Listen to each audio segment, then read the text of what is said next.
Welcome to day 2 of Bootcamp Report.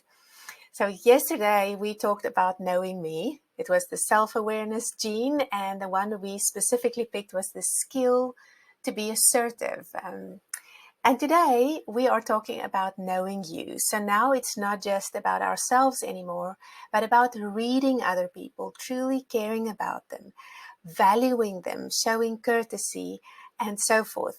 And the specific skill we're zooming in today on is the skill of relating, entering into dialogue. So now it's no longer about me and how I come across, but it's about the two-way communication between myself and another person. And communication has only really taken place if I, as the sender, have sent a message and it's been received and understood, and I have been open to listening to the reply, the response, or in some cases, the reaction with an open heart and mind. That is true communication, when both parties are able to send and receive a message with an openness towards one another.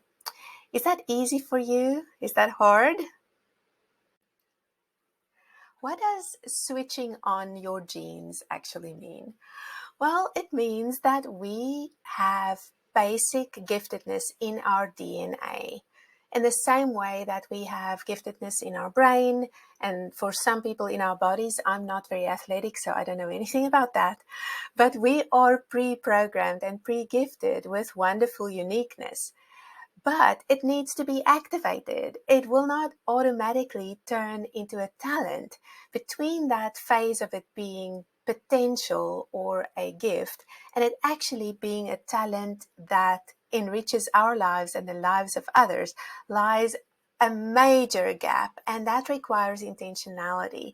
So we're going to look at what your DNA looks like depending on your personality style, and you'll probably read between the lines where your work is for this tendency to turn into an actual relating talent. Now, you already saw me speaking about the 4 trees yesterday, but just a really important disclaimer. Most of us are a combination of 2 or 3 trees, and some of us may even have 4 trees showing up in different parts of our personality, whether that's our work profile, our social profile, or our live view profile. And when you do a Tall Trees leadership profile, you'll see where all the tree types figure into your mix. But let's say you are predominantly a pine tree. What that means for relating is what is on this graphic on the left. It says that you may avoid conflict and you'll keep your opinion to yourself for the sake of peace. Now, it is a talent to not have to say everything that pops up in your mind. Believe me, I don't have pine and I crave this gift. And I believe the people around me crave that gift in me as well. So that gift to not have to always say everything that passes through your mind can be turned into a talent when you know when it is the time and place to speak.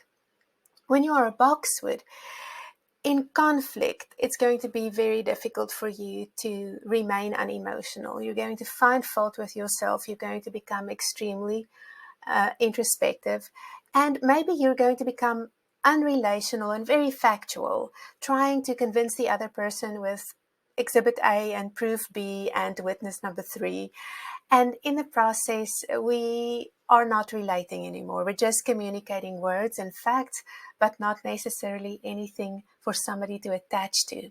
So what is the gift here? It's the fact that you like truth and facts and accuracy. What is the challenge for this to turn into a talent? Well, I believe it is to distinguish between a relational conversation in which it's not necessarily important to correct people's grammar and fact set. It's okay to let a couple of inaccuracies go for the sake of the relationship, and then to focus on when it really matters that everything is super accurate, such as when you are doing a pitch at your work. Then, man, this boxwood accuracy is going to come in really handy. If you are an extrovert, you haven't heard anything that makes sense yet. Well, it's because you're probably a combination of palm and rose, or palm and rose mixed in with one of the other trees. So the palm trees are our happy-go-lucky communicators, and even in conflict, they use a distraction or humor to lighten things up. The result is that we don't often solve the problem, but we are okay.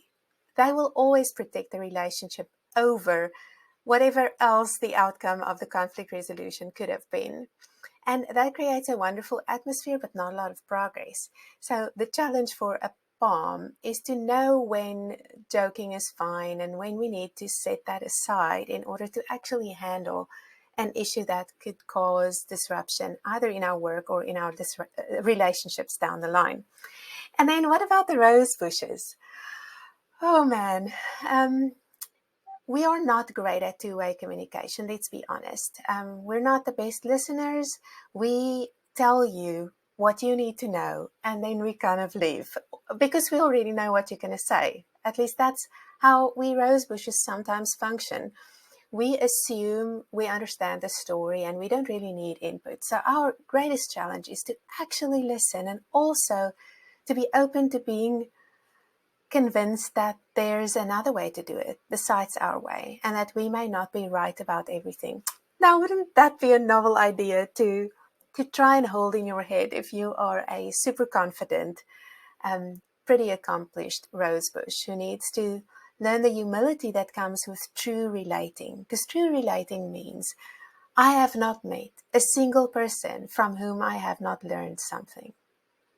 Rosebush, if you cannot say that yet, then you have a lot of challenges ahead of you in relating and dialogue. And I dare you to test this and to open yourself up to what you can learn from other people, because there is such a wealth right there. If you don't take it from me, then at least take it from Mr. John Maxwell, who is a leadership guru that, undeniably understands what it takes to move people. And he says, you cannot move people until you move their heart. No action before emotion. And Rosebush is, man, we're not so great with emotion, are we?